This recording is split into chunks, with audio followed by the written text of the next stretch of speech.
Welcome to the Less Doing podcast, where you will learn how to start living more by doing less. Let me help you optimize, automate, and outsource your entire life so you can focus on doing the things you love.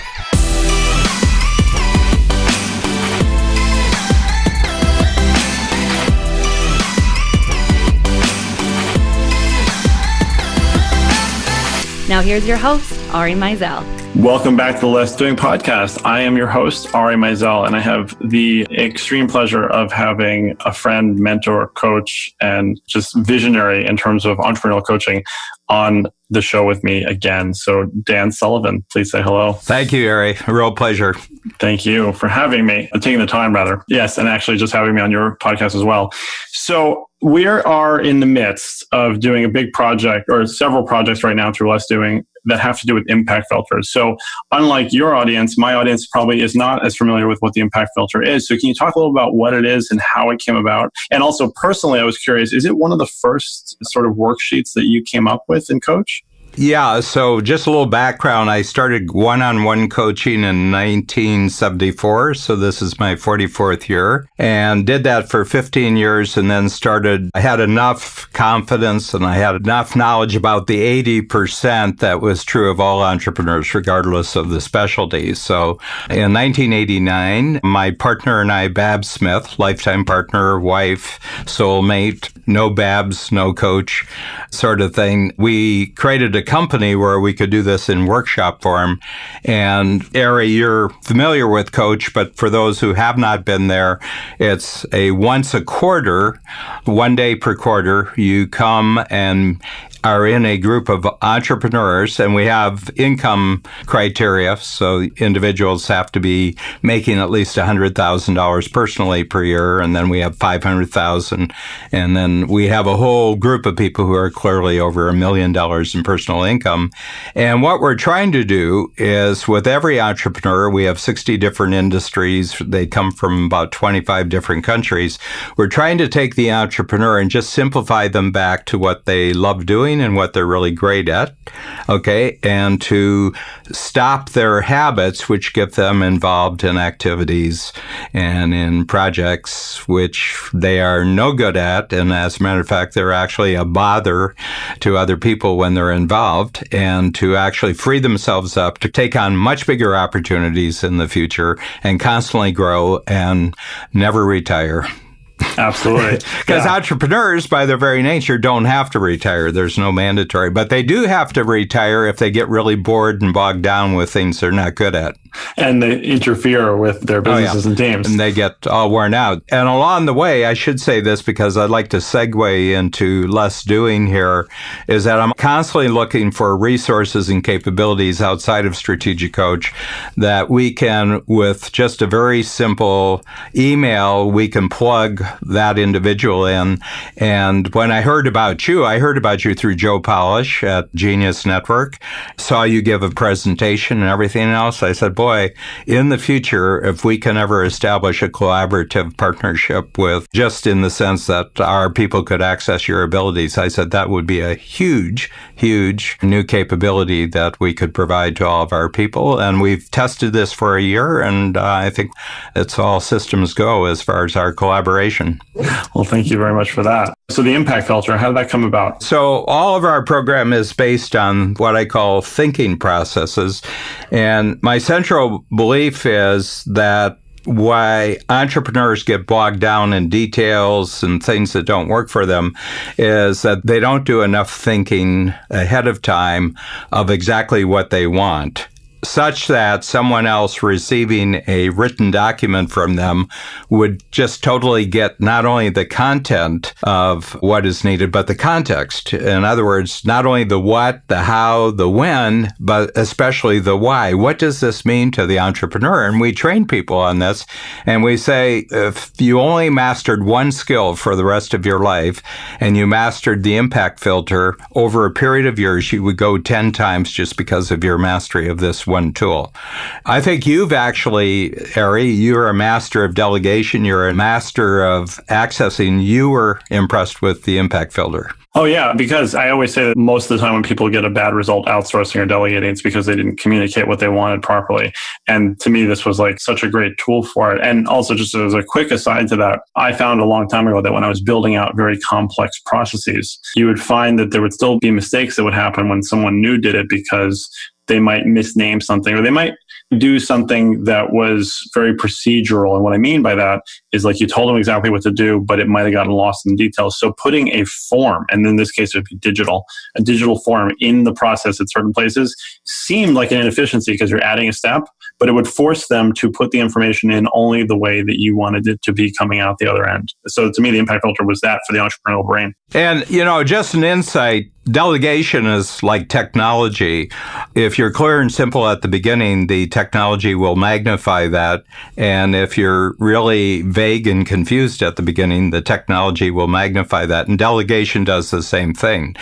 You give vague and imprecise and conflicting and confusing directions to someone, you will magnify it through them and other people. So essentially, if you do it really thoroughly, it's anywhere from 20 minutes to a half hour where you get to put your thinking on paper and then ask yourself, if someone is receiving this, do they get it in 1 minute of reading? Do they get the whole thing in 1 minute? And I'm constantly trying for that type of impact. So just a little tip on how I run my life. You can't have a meeting with me in my company unless 24 hours before the meeting, you've sent me an impact filter, a half hour of your thinking about what use you want me to play in whatever it is that you're thinking about. First of all, tell me what you're thinking about, and then tell me what is it that you want me to contribute to what you're doing. And 80% of the cases, hands down, 80% of the cases in spending the half hour thinking through, they don't need the meeting with me.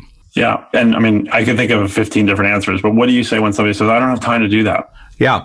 If you don't have time to spend a half hour on an idea you're intensely committed to, I don't have 10 minutes to meet with you because you're not committed. I said, if it's not worth a half hour to you, it's not worth 10 minutes of my time to meet with you. And by the same token, I don't ask anyone else to meet with me unless they've received an impact filter.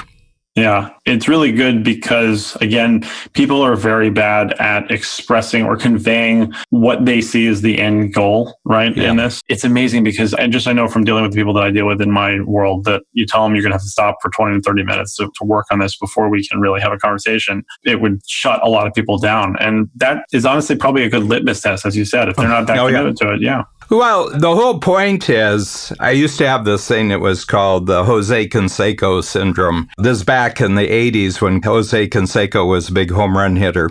And he got one of the biggest contracts at the time, $27 million for 6 years. And I would say to audiences, what exactly is he being paid for with the $27 million? And, the answer comes back, well, he's a big home run hitter. And if you have a big home run hitter in a baseball game, it'll get you an extra 5,000 fans. Add up 5,000 times tickets and then the television rights and everything like that. So I said, here's Jose Canseco's year. I said, he goes to bat around 500 times. Each time he goes to bat, it's probably about 5 pitches on average that he would receive. So we're talking about 2,500 pitches. Each pitch is about a second from the pitcher's hand to home plate. So he's getting paid for what he does with 2,500 seconds. Mm-hmm. And I said, and if in 40 of those 2,500 seconds, he does what he's paid to do, namely hits a home run, he's worth his $4 or $5 million per year. I said, the rest of it's just stuff. So I said, if you thought about 30 projects this year, situations, projects, could be sales situations, and you said, I'm going to spend a half hour before each one of those situations. So in the next year, 30 times 30 minutes, it's going to be 15 hours out of my next 365 days. If I spend 15 hours actually setting my mind up, I'll double my income. Would you put in the 15 hours? It's a very good way to put it. And the rest of your year is just stuff. I mean, you might as well have gone home. You might as well have gone to a movie because it was just the proper thinking at the right time in the right situation, directed to the right people to achieve the right result. Every entrepreneur, their year consists of home runs, okay? And they might take up a month of their actual year. The rest of it is just getting ready to get ready to get ready to get ready. Just the Cracker Jacks. Yeah, just the Cracker Jacks. Yeah. Yeah. So that's my basic philosophy, and I'm incredibly better at it. Okay. I'll just tell you how this actually comes out. On Monday, I had a workshop whose total revenues were equal to our first 3 years in business. Just one day, well, it's actually 4 days for the year, but 4 days of my year was worth our total revenues from the first 4. And more, I'm noticing these huge jumps, but it's a result of 20, 25 years of just me simplifying, and just be the person who lines up great results in the future and then informs the team who can help me with it. So that's my basic philosophy. And when you came into my life, it was like, what a solution this is for me. Because if I can just make the right connection between my people and strategic coach and less doing and do it in the proper form, which is the impact filter, then we're off and running. And I don't have to know anything because I know everything good is going to happen. Well, yeah. And so the impact filter really is the glue in that case. And again, I'm very honored to have this opportunity to do this stuff with you. And the results are speaking for themselves, which is great. And one of the things that it got me thinking about too is, I don't know if you're familiar with the RACI model, RACI. So RACI stands for responsible, accountable, consulted, and informed. So essentially in any project, you'll have the person who's ultimately the owner. You'll have the person who's accountable. They're the one that has to approve it. And these could be the same people in some cases. Yep. You have the person who's consulted. So their knowledge is crucial to get it finished. And then you have the informed who you let them know what happened, but they're not really involved in the process. So I think about things that way sometimes. And the impact filter sort of helps clarify that as well, because you get a better sense of who's going to do what. And to that point, you often talk about that, how it's not about the how, but the who. Kind of the magic of entrepreneurism. I mean, if you think of yourself at 20 years old, so that's 15 years ago, I was at a lower stage of growth in Strategic Coach 15 years ago. So I think about how entrepreneurs with great skills link up with each other. Ours is a really good example. Like the moment I heard you, I says, bingo. The moment when you were talking about that, I had been looking for you for a long time. And then when you showed up, it was like Peter Diamandis. I've been pondering technology. Those of you know Peter Diamandis. He's created Abundance 360, Singularity University, the X Prize, lots of really great cutting edge technological companies. And in the early 1970s, I read a New York Times article 40 times that was on this new little innovation called a microchip. And the author said, this is the innovation that's going to change every other innovation on the planet. It's going to be the most consequential, transformative innovation in human history. And I read this, and I read this, and I read this, and I read this. And I said, it's kind of like the end of one Monopoly game, and all the pieces are going back in the box, and there's going to be a whole new game. And I started preparing myself for how does people think in an environment where this kind of disruptive change is going to happen. And that's the whole birth of my coaching career. Happened the year before I started actually coaching. I said, people are going to need people who can ask real good questions, can simplify their thinking. And then I said, I would love to have a component of Strategic Coach that was about advanced technology, but I know nothing. I don't know the people out there. I don't have contact with the cutting edge innovators. And then Peter Diamandis writes this book, Abundance, and turns out he knows everybody in the high tech world right around the globe, but he doesn't know how to put it into a learning structure. So what we showed him from Strategic Coach, how he could take all this and turn it into a learning situations. But the moment I saw him, it's funny, I saw him through Joe Polish too. I guess that's where everybody meets anybody. And the moment he spoke, I said, bingo, I've got my collaborator. Yeah. And same thing when I saw you at Genius Network, I said, I've got my collaborator. Well, again, thank you. And so one of the things that you teach about is the self-managing company. So it sounds obvious, but what does that really look like for most people? Well, the beautiful thing about it is I can go into a crowd of 300 entrepreneurs and on a whiteboard simply write the words self-managing company and put a circle around it. And I said, how many of you, even though you don't know what I'm going to say about this, want one of these?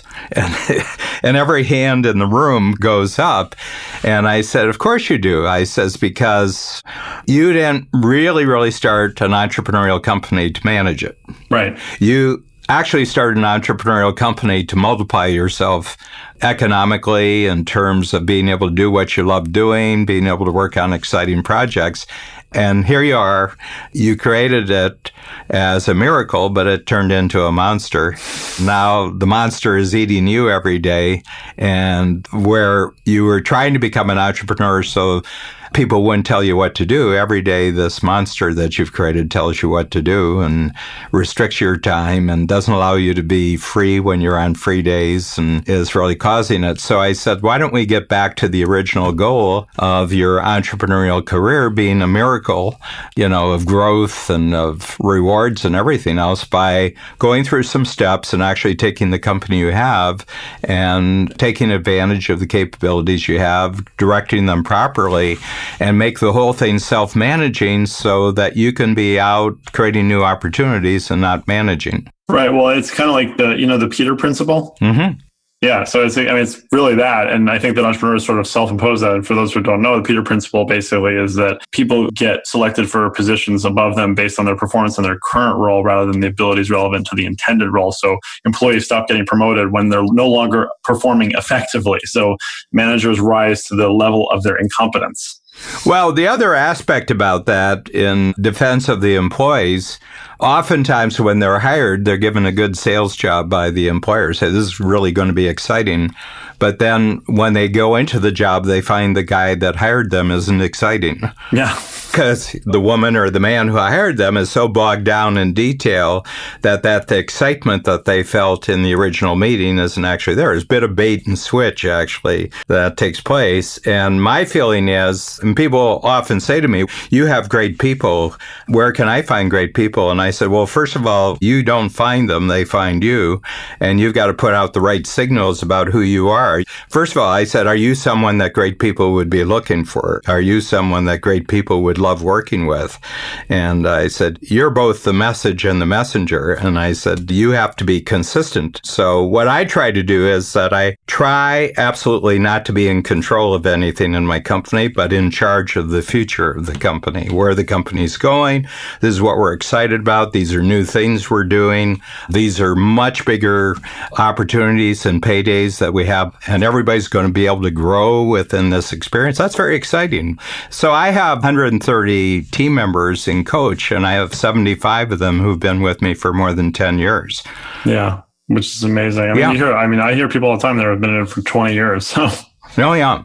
Yeah. So I'm writing a book. I write a book a quarter because I have a 8-person team that helps me do this. So it's about 25 hours of my time per quarter. And it's a little book. It's about a 50-page actual book, but it's on a single idea. And it's got cartoons, very interesting. But one of the books I have, Ari, and we could actually talk about this on a future podcast. It's kind of interesting because it's almost counter what you're talking about, but the title is Making People Irreplaceable. Mm-hmm. Okay? Because I have easily a dozen individuals that I work with and have worked with for 5 to 10 years who are irreplaceable. Yeah. Okay? If they ever left, you wouldn't be able to find their replacement. You'd have to change your game, but you would not get that replacement. And what I've found, which is so great about this, is that I've made them irreplaceable because they're so great. But on the other hand, I'm irreplaceable in their life too. Yeah, absolutely. And to that point, when I'm talking about making people replaceable, I want us to put the systems and processes in place so that they don't have to do any of the stuff that is replaceable because they are irreplaceable. And I have 7 people on my team who are absolutely irreplaceable. Yeah. And you want them to be. Yeah. And all this talk about, robots and artificial intelligence, I said, it's still going to be a people game, I have to tell you. At the top of the pyramid, it's irreplaceable people creating with irreplaceable people. That's the top of the game. Yeah. So the final question I always like to ask is, what are your top 3 pieces of advice for people to be more effective? They can actually do this very quickly for themselves. And I'll give you first just a general one to recognize that you became an entrepreneur for freedom. Okay, you want greater freedom. And there's 4 kinds of freedom. I'll do this quite quickly. There's freedom of time. You have to have freedom of time first because freedom of time allows you to have more money, and then you have freedom of money. And freedom of time and freedom of money allow you to have freedom of relationship. After a while, you can be very choosy about who you work with in your team and who you have as clients and customers. And then those first 3 freedoms, time, money, and relationship, actually allow you to have freedom of purpose so that your entrepreneurial life is entirely about your own purpose. So that's the first thing. But here's 2 quick exercises, Ari. The first one is just take a piece of paper, divide it into 3 columns, and at the top of each column, write a word. The first column is irritating. Second column is okay. Third column is fascinating and motivating. Go through all the activities that you did for the past quarter and list them in one of the 3 columns. So you'll end up with some activities that you find irritating, activities you find okay, and activities. The whole name of the game is quarter by quarter, eliminate all the irritating activities, eliminate all the okay activities by actually going to lessdoing.com so that they can do these things for you, so that more and more within a year or 2 years, all your time is spent in activities that you find fascinating and motivating. And then the other thing is from your history. So I had my freedom model first. I had your activity model. And then the third model has to do with your clients and customers. And all you do is you have 2 columns and you have best and worst, and you put down the names of the 5 best clients or customers you've ever had. And in the other column, you put down the worst 5 you've ever had, and just have a separation and then say, what are the mindsets that make the 5 best the best? What mindsets am I looking for? And you'll very quickly find out that there's a discrete number of mindsets that if the person has these mindsets, for example, they really want to learn from someone who knows something, okay? They follow through what they say they're going to do, okay? They appreciate the added benefits that you bring. And you'll go through and you'll notice that there's a set of mindsets that you just click if the other person has it. And another person who can write you a big check doesn't have any of these mindsets. And it doesn't matter how big the check is, you're going to find it a negative experience. Yeah. Okay. So if you remember that everything's about freedom, the way you get free is just to do activities that are fascinating and motivating, and only do those activities with people who have the right mindset. You'll end up doing a lot less things. Yeah. So, well, thank you. Those are not surprisingly very, very good pieces of advice. So where should people go to find out more about Coach and possibly join the Signature program? Yeah, strategiccoach.com. We have a terrific website.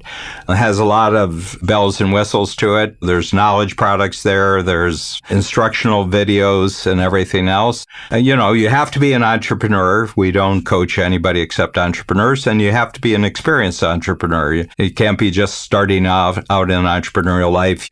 And we prefer people to have about 3 years experience. You're making over $100,000 personally, and you're more than 3 years. If you get through 3 New York winters and you're making $100,000, you're probably going to be a lifetime entrepreneur. It's a good litmus test. Or Toronto or Chicago or whatever. Yeah. Well, awesome. Well, Dan, thank you so much for your time. That was great. My pleasure. Yeah, this was really great, and many, many chats in the future, Ari. Thank you. Thanks for listening to the Less Doing podcast. If you'd like to get more done in less time, join our exclusive community of entrepreneurs and visionaries, the Less Doing Labs. It's free and just for you. Go to lessdoinglabs.com/more done.